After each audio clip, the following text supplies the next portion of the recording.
কথা আমরা জানি, আরেকটা দোয়া আছে আনকমন যেটা আমরা জানি না। দুইটা দোয়া আমি বলছি। এক নম্বর হলো ইফতারের দোয়া, যেটা কমন আমরা জানি, সেটা হলো আল্লাহুম্মা লাকা সুমতু ওয়া আলা রিজকিকা আফতারতু। এর অর্থ হলো, হে আল্লাহ, আপনার জন্য আমি সিয়াম সাধনা করেছি, রোজা রেখেছি, আর আপনার উদ্দেশ্যেই আমি ইফতার করেছি, অর্থাৎ আপনার নির্দেশের পালনার্থে আমি ইফতার করেছি। এই যে আল্লাহুম্মা লাকা সুমতু ওয়া আলা রিজকিকা আফতারতু, এটা ইফতারের একটা দোয়া। আরেকটা দোয়া হলো যাহাবা যামা ওয়াবতাল্লাতিল উরুক ওয়া সাবাতাল আজরু ইনশাআল্লাহ। অনেকে এটা জানেন মাশাআল্লাহ। যাহাবা যামা মানে আমার পিপাসা দূর হয়ে গেছে, ওয়াবতাল্লাতিল উরুক আমার শিরা উপশিরাগুলো সব সিক্ত হয়ে গেছে, ওয়া সাবাতাল আজরু ইনশাআল্লাহ এবং আল্লাহ চাহেন তো এই রোজার বিনিময় আমার জন্য অবধারিত হয়ে গেছে। এই যে দোয়া ইফতারের, এটা কি ইফতারের আগে করবেন না মাঝখানে করবেন না শেষে করবেন? কি বলেন, ইফতারের আগে না শেষে?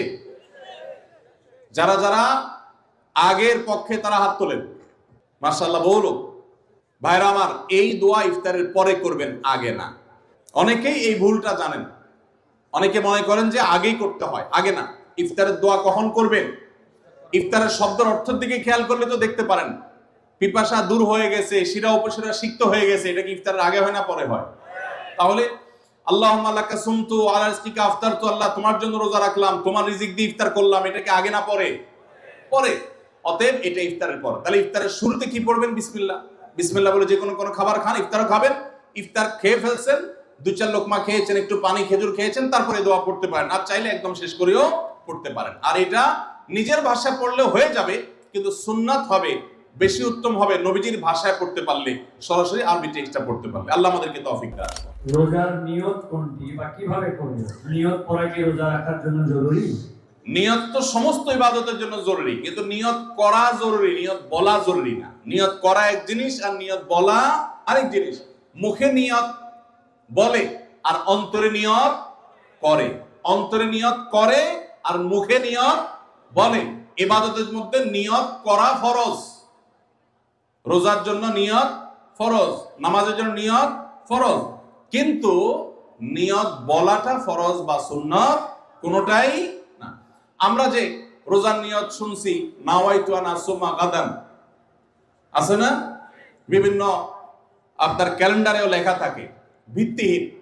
নবী করিম সাল্লাল্লাহু আলাইহি সাল্লামের কোন জয়ীফ জাল হাদিসেও এরকম রোজার কোন নিয়তের কথা কোথাও বর্ণিত হয় নাই। ইসলামের নামে নকল আমল করলে সওয়াব হবে না গুনাহ হবে? খবরদার। এই জন্য আমরা মেহেরবানি করে, আমি কি জন্য ভোর রাতে উঠছি? সারি খেতে উঠছি, সারি খেতে উঠছি মানে কালকে রোজা রাখবো, এটাই তো আমার নিয়ত। মনের ইচ্ছা আছে, ইন্টেনশন আছে, এটাই নিয়ত। মুখে আলাদা নিয়তের উচ্চারণ দরকার নাই। প্রথম প্রশ্ন এসেছে, রমজানে মাঝে মাঝে তারাবির নামাজ ছুটে যায়, যদি আমার তারাবির নামাজ ছুটে যায়, এতে কি আমার রোজা আদায় হবে বা রোজার পূর্ণতাতে কোনো সমস্যা হবে কিনা? ভাইরা আমার, রমজান মাসে তারাবির নামাজ না পড়লে আমরা অনেকে মনে করি যে তার রোজাতে বোধহয় অসুবিধা হবে। এটা সম্পূর্ণ ভুল ধারণা। তারাবি একটা ইবাদত, রমজানের রোজাটা আরেকটা ইবাদত। যেহেতু তারাবি না পড়লেও রমজানের রোজা হয়ে যায়, তাহলে তারাবি পড়ার কি আর দরকার আছে? কেন? রোজা তো হয়ে যাবে। আলাদা ইবাদত। রোজা রাখা একটা ইবাদত, তারাবি পড়াটা আরেকটা ইবাদত। নবী করিম সাল্লাল্লাহু আলাইহি সাল্লাম একই হাদিসে দুটি কথা বলেছেন, মান কামা রমাদানা ঈমানান ওয়া ইহতিসাবান গুফিরা লাহু মা তাকাদ্দামা মিন যামবি। একই হাদিসে বলেছেন, মান সামা রমাদানা ঈমানান ওয়া ইহতিসাবান গুফিরা লাহু মা তাকাদ্দামা মিন যামবি। যে ব্যক্তি ঈমান এবং ইখলাসের সাথে রমজানের রোজা রাখবে, আল্লাহ তার পূর্বের গুনাহ মাফ করবেন। যে তারাবি পড়বে তারও পূর্বের গুনাহ মাফ করবেন ইনশাআল্লাহ। এজন্য ভাইরা, তারাবির নামাজ পড়তে হবে, এটা সুন্নাহ, গুরুত্বপূর্ণ সুন্নাহ, সাধারণ সুন্নাহ না। নবী সাল্লাল্লাহু আলাইহি সাল্লাম ছাড়েন নাই, সাহাবীরা ছাড়েন নাই, কোনো ওযর ছাড়া তারাবি ছাড়া যাবে না। জামাত ছুটে গেলে একা একা হলেও পড়বেন, কিন্তু কোনো কারণে পড়তেই পারলেন না, সফরে আছেন, ট্রাভেলে আছেন, বাসে ছিলেন, ট্রেনে ছিলেন, নাইটে সফর করেছেন, তারাবি পড়তেই পারেন নাই, ইনশাআল্লাহ আপনার রোজা হয়ে যাবে। তাই বলে তারাবিকে অনেকে অবহেলা করেন আজকাল, যেটা তো সুন্নাত, না পড়লে কি? এই অবহেলাটা আরেকটা দোষের। তাহলে আমাদের মধ্যে দুইটাই সীমা লঙ্ঘন। কেউ মনে করেন তারাবি না পড়লে রোজাই হবে না, এটা হলো বাড়াবাড়ি।